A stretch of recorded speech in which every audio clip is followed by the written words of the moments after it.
Art, thanks very much for being here. My first question for you is the end of the season, right? At the end of last year, you said we want this team to get further on in the playoffs, make some noise. Didn't happen. What is your feeling about that expectation not being realized? Well, certainly that that last stretch of the season was tough to swallow, and leaves a sour taste in everybody's mouth for sure. Especially after the start we had. It just goes to show us the work we need to do, and things we need to look hard at. I think starting with the quarterback position, it's going to be a key piece of the puzzle going forward here, and so we've just got to roll our sleeves up and stay committed and get about the work we need to do. Everyone knew that 3 games in 11 days, because of the quality of opponents and because it was 3 games in 11 days at the end of the season, was going to be difficult. Do you think that took some of the wind out of the sails of the team? I think the fact that we lost all 3 of them took the wind out of the sails for sure. That was a tough stretch, and going into Baltimore with the chance to win and win the division there, I think that was a bit of a heartbreaker. So it was, look, you have to play them as they schedule them, and the other teams had the same kind of schedule, so can't cry foul or unfair or anything. But losing those 3 in a row definitely didn't set us up for success, let's say, going into the postseason. There were, to me, some distinct delineations you can make with this team, right? That we just talked about the end of the season. But at one point, as you mentioned, you were 10-3. Were there things out of that 10-3 start that you think are positives that you can take and the team can take moving into the 2025 season?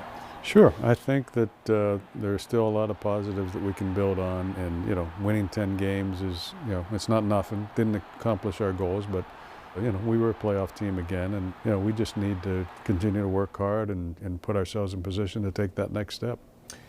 I don't know if you go into fan boards, but there are fan boards, there's radio stations, there's TV stations, there's people writing things about the coaching staff.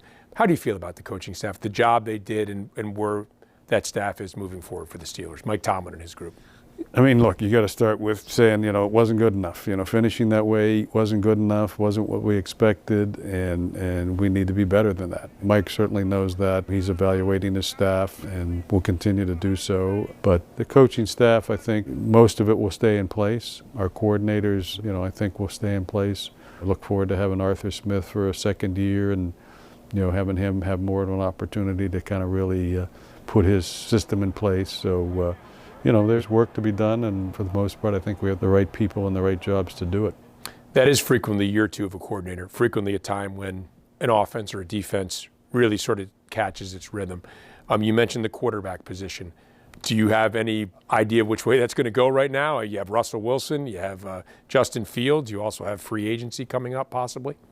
I think we saw enough out of both Russell and Justin to think that we'd like to have at least one of them back. Probably unlikely to have them both back, but I think we had enough success with both of them at different stretches during the season. That would be our first choice, is to have one of them back.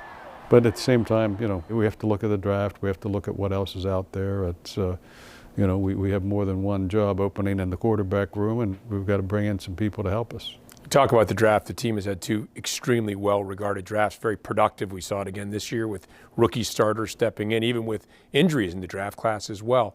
Do you feel that that has helped close the gap, the way you've had success in the draft the last couple of years between the Steelers and the teams who are going to be playing in the Super Bowl, for example? I do feel good about the last 2 draft classes. That group together can be the foundation for the future, particularly the offensive line. We've spent some draft capital on the offensive line the last 2 years, and that should be one of the strengths of the team, I'd say, going forward. So, I like what happened in those 2 drafts, and we need to do it again this coming April. In free agency, the team has always managed to find good players. Deshaun Elliott, for example, very good player. But you also went out and signed Patrick Queen to a big money deal. Is that another avenue the Steelers might explore, maybe making a big move in free agency with some cap space? I think we always have to look at opportunities, and if we can add somebody that's going to make a difference for us, we've got to do that.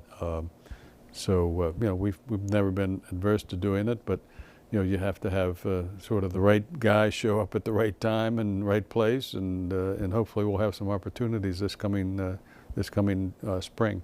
At this time last year, there were a lot of discussions about Cam Hayward. You signed him, you extended him, and he had a fabulous season. What can you say about Cam Hayward and the job that he did this year? You know, Cam had a great year, and he's just a tremendous guy on and off the field for us for so long now. And it's great to see him have that kind of a year, and hopefully he can come back and have another year like that again next year. Yeah, that would be nice. There's some off-the-field things coming up too, some news. Ireland, can you tell us anything about the rumors, the speculation that the team will be playing in Ireland in 2025? You know, I think we're still optimistic that it's going to happen. Hopefully going to have an announcement soon, but it's not official until it's official. And so, you know, we just got to wait till all those pieces fall into place. But we'd love to be the first team to host a game in Ireland, a regular season game. How about the draft? It's coming up here in 2026. What is involved with, I mean, will you go to the draft this year? I mean, how do you sort of get ready and make sure that Pittsburgh as a city, the Steelers as an organization, are ready for the draft coming here in 26? You know, we had a group that went to the draft in Detroit last year, part of our staff and part of Visit Pittsburgh staff and others from the community. And, you know, we'll have another group that'll go up to Green Bay this spring and kind of see what they do and how they do it and learn what we can. You know, there's a lot of work to be done. April of 2026 will be here before you know it. And so, you know, we have a lot of people working hard to make sure that we're ready, and I think we will be. What is on the to-do list between now and everybody gets excited about free agency and the draft? What happens between now and then? You know, right now we're still in that evaluation phase of kind of, you know, making sure we assess where we are and deciding, you know, what direction we want to go in on a lot of different fronts. But I'd say first and foremost on the quarterback room, we need to sign, you know, probably more than one quarterback, and looking at Justin and Russell and making a decision and talking with them and having one of them, you know, become our starter again, I think is, you know, that'll be the first decision we have to make. And, you know, then, you know, middle of March we'll get into free agency and you'll see what opportunities have there. And then in April we get into, you know, the final preparations for the draft. And, you know, that starts this week. You know, we'll be down in Mobile for the Senior Bowl and some of the other All-Star games this week. The scouts are out all over the country as we speak. So a lot of work going on right now.